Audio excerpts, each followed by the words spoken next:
Kemudian kita bahas tentang dua macam yang sebelumnya kita sudah bahas, dua macam pencabutan keras dengan pencabutan yang lemah lembut.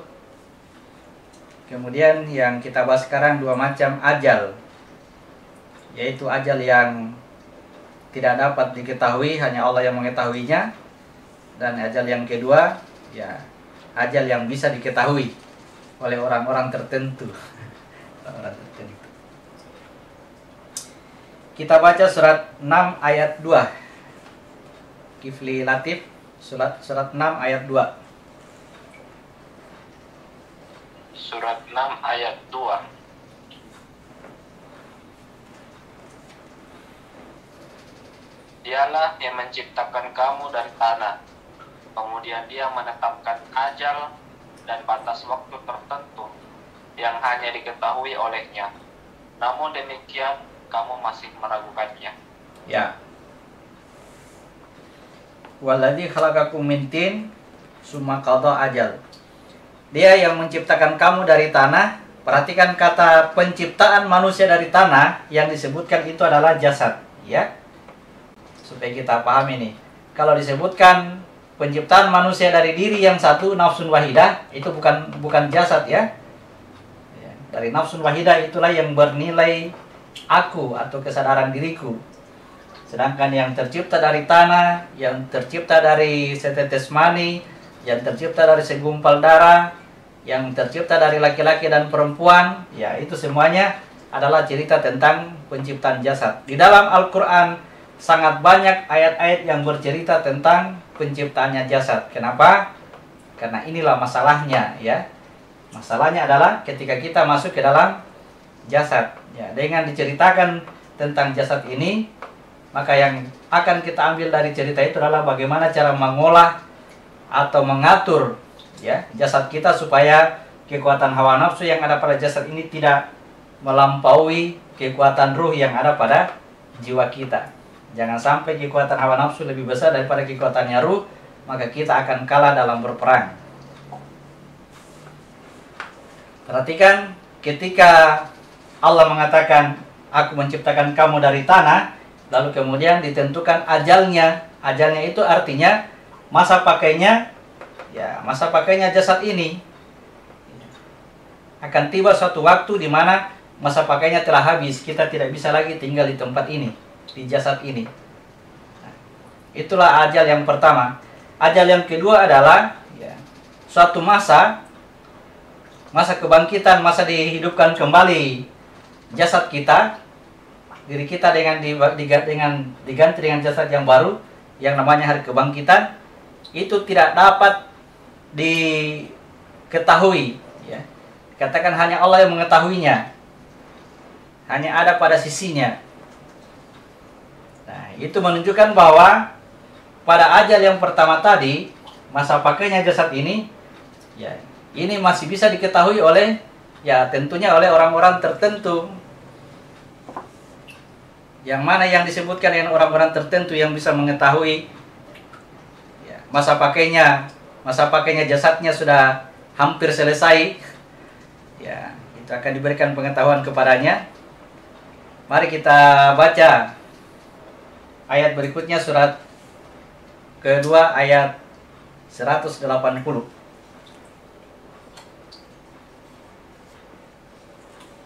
Surat kedua ayat 180. Diwajibkan atas kamu apabila maut hendak menjemput seseorang di antara kamu, jika dia meninggalkan harta, berwasiat untuk kedua orang tua dan karib kerabat dengan cara yang baik, sebagai kewajiban bagi orang-orang yang bertakwa. Ya. Diwajibkan berwasiat ketika maut hendak menjemput. Diwajibkan berwasiat. Kepada siapa diwajibkan? Kepada orang-orang yang bertakwa. Berarti yang bisa mengetahui tanda-tanda kematiannya, tanda-tanda bahwa sudah dekat pengambilan jasad ini, itu adalah orang-orang yang bertakwa. Ini harus kita cari tahu, ini orang-orang yang bertakwa. Salah satunya yang disebutkan dengan orang yang bertakwa. Ya, kita baca surat kedua ayat 183. Kita baca ini surat 183, ini salah satu contoh.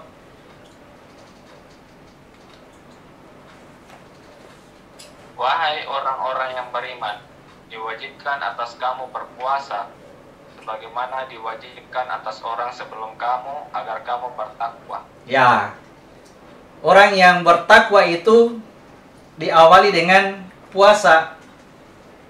Kalau kita sering berpuasa,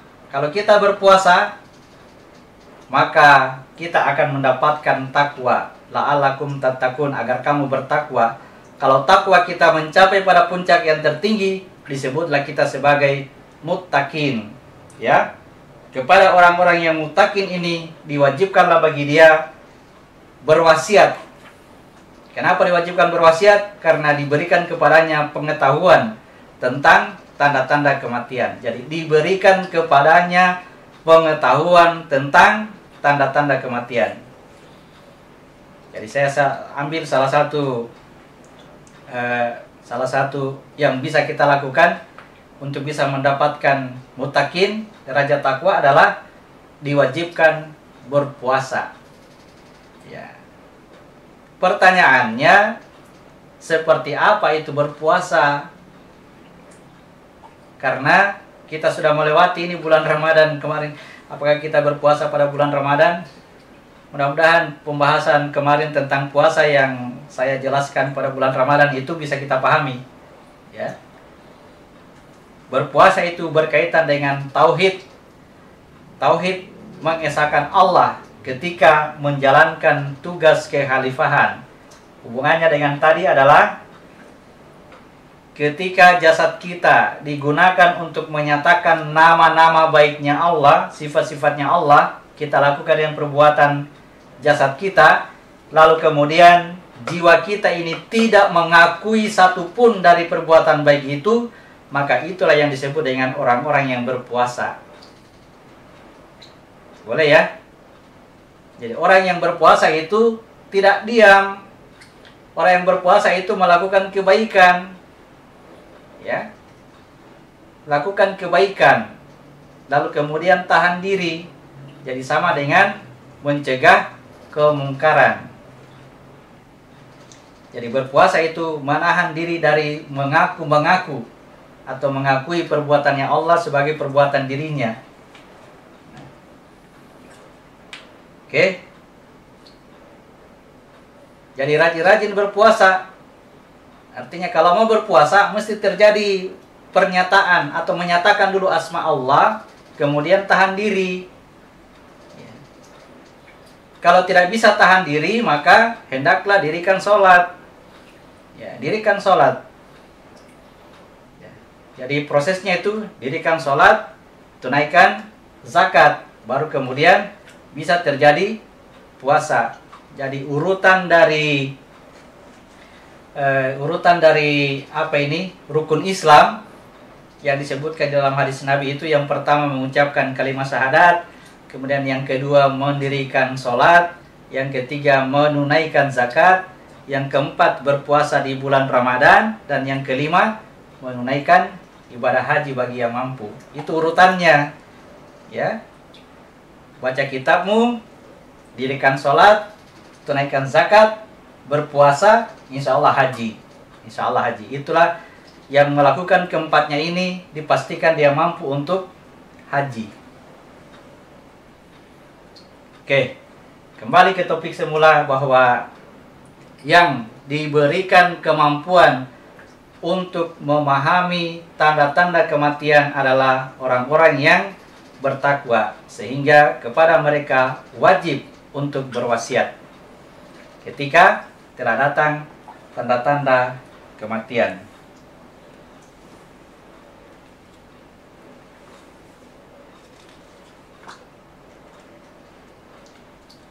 Ada orang yang tidak mampu berwasiat. Nah, ini ada orang yang tidak mampu berwasiat. Kalau tadi wajib berwasiat bagi orang-orang yang bertakwa, sekarang kita lihat ada orang yang tidak mampu berwasiat. Kita baca surat ke-36. Surat 36 ayat 49 sampai 50.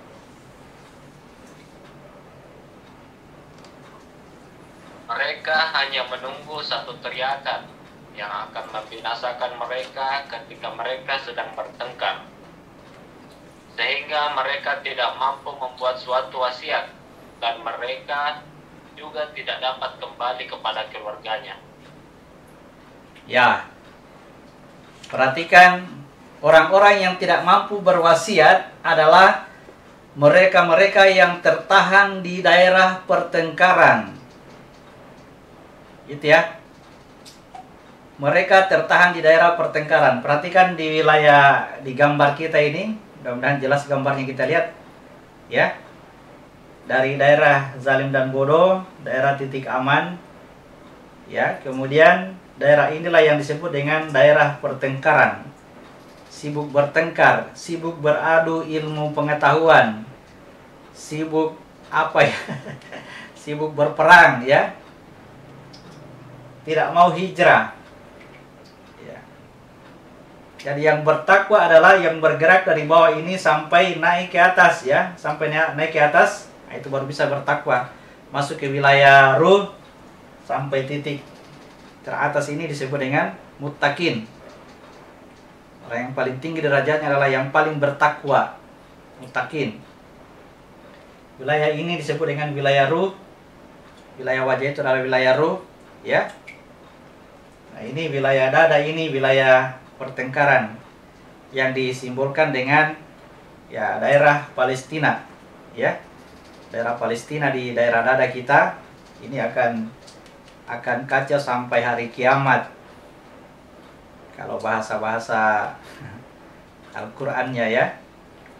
Kacau sampai hari kiamat. Sampai hari kematian, daerah pertengkaran. Tinggalkan daerah ini sebelum kematian itu terjadi, ya. Kalau masuk di wilayah atas, ya disinilah nafsul mutmainnah, jiwanya tenang, tidak lagi bertengkar. Kalau jiwa tenang, maka terhadap tanda-tanda kematian akan diberikan pengetahuannya. Dia akan memahami ketika dikasih tanda-tanda.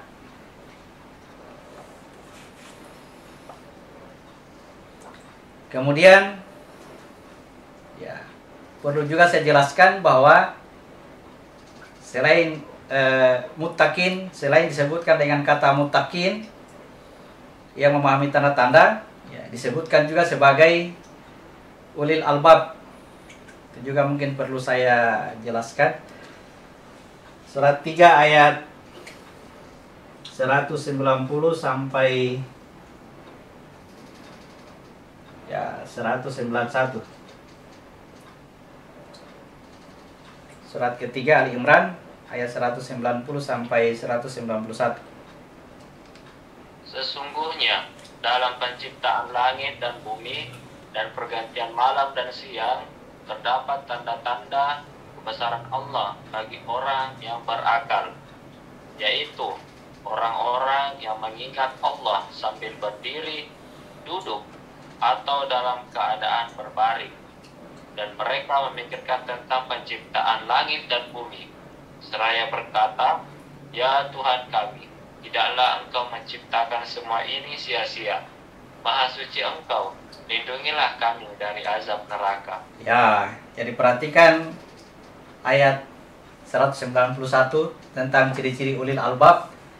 Ya, mereka selalu memikirkan penciptaan Allah, memikirkan penciptaannya Allah. Jadi wilayah pikiran itu adalah penciptanya Allah. Sedangkan wilayah mengingat alladzina yazkurunallah qiyaman wa qu'udan wa ala junubihim, mengingat itu kepada Allah, sedangkan memikirkan itu kepada ciptaan. Ya, silakan dibedakan. Mengingat kepada Allah, memikirkan ciptaan. Ya, sampai mengatakan bahwa tidak ada satupun yang diciptakan ini sia-sia. Maka keluarlah perkataannya, "Ya Allah, lindungilah kami dari azab neraka. Nah, itu perkataannya ulil albab. Sesungguhnya pada pencipta langit dan bumi dan bergantinya malam dan siang terdapat tanda. Tanda ini diketahui oleh ulil albab. Pertanyaannya, siapa ulil albab? Yang diartikan di situ diterjemahkan sebagai orang-orang yang berakal. Jadi ulil albab itu tingkatannya lebih tinggi daripada orang yang berakal, ya, atau orang yang menggunakan akal. Disebut ulil albab karena telah melewati dua peristiwa kematian yang disebut dengan al-mautu babun. Kematian itu adalah albab. Kematian itu adalah pintu. Ya, al-mautu babun. Dua kematian yang saya sebutkan itu adalah kematian pertama ketika keluar dari tempat ini itu mengalami kematian, mengalami kesulitan.